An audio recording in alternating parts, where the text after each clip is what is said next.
Bonjour, aujourd'hui on va parler de résilience dans l'entrepreneuriat. Bonjour, c'est Béatrice du blog béatrice-petitdemange.com. Je suis une holistic coach business spécialisée pour les femmes entrepreneuses qui veulent doubler leur chiffre d'affaires et augmenter le nombre de leurs clients.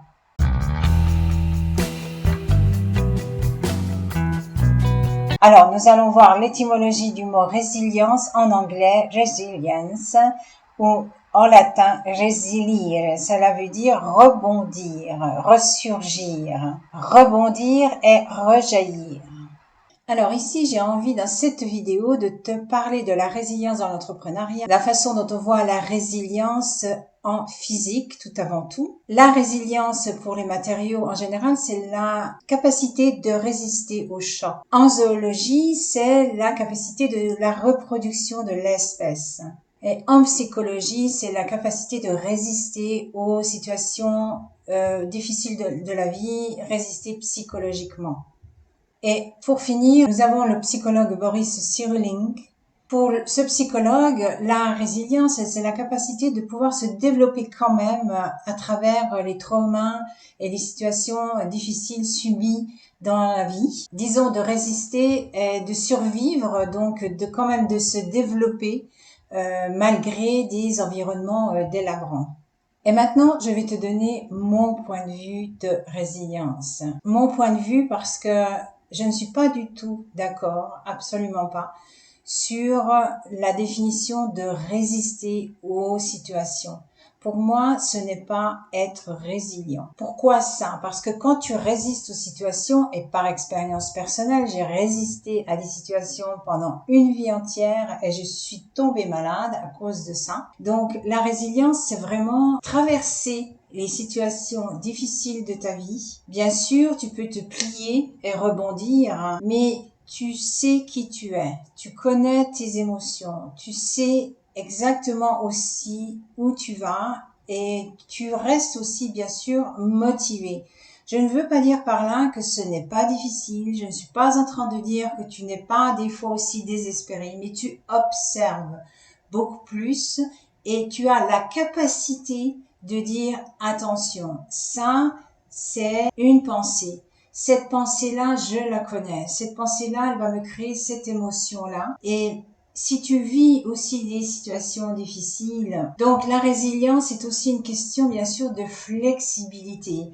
Mais ce n'est pas seulement être flexible comme ça, comme un roseau, disons, mais c'est aussi se faire traverser même les cellules, même les pores, même ton corps, par l'énergie de la situation qui est difficile et tu observes ce qui passe dedans toi. Ça, c'est être résilient. Être résilient, cela veut dire je ne perds pas l'espoir, je sais c'est difficile, je perçois le désespoir, je perçois la mélancolie, je perçois la tristesse, je perçois tout ça. Je sais que ça me traverse, mais premièrement, cela ne m'appartient pas. Je sais que c'est difficile, ça peut résonner aussi, bien sûr, avec des traumas, on va voir ça tout de suite. Quand on est résilient, tout ceci nous traverse et de conséquence nous enrichit. Mais attention, comment cela nous enrichit? Cela nous enrichit parce que nous observons et nous observons. Moi, je m'observe dans cette situation difficile et j'arrive à voir et à comprendre ce qui se passe à l'intérieur de moi. Alors, si tu n'as pas résolu tes traumas, ça va être difficile. Ça va vraiment être très difficile. Pourquoi je dis ça? Toujours par expérience personnelle. Les traumas créent des blessures à l'intérieur de nous.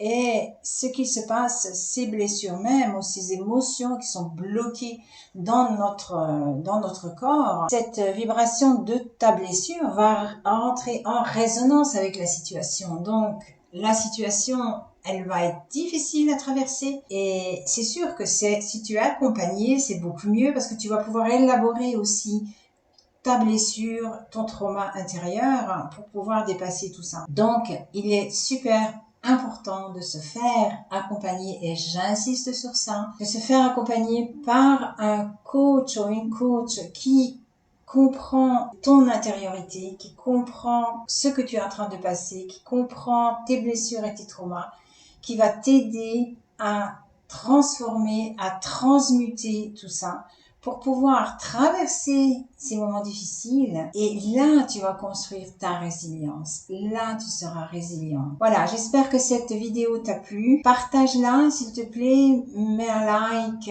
laisse-moi un commentaire. Et si tu as des questions, bien volontiers, ou des suggestions de vidéos, je suis la première à les accepter.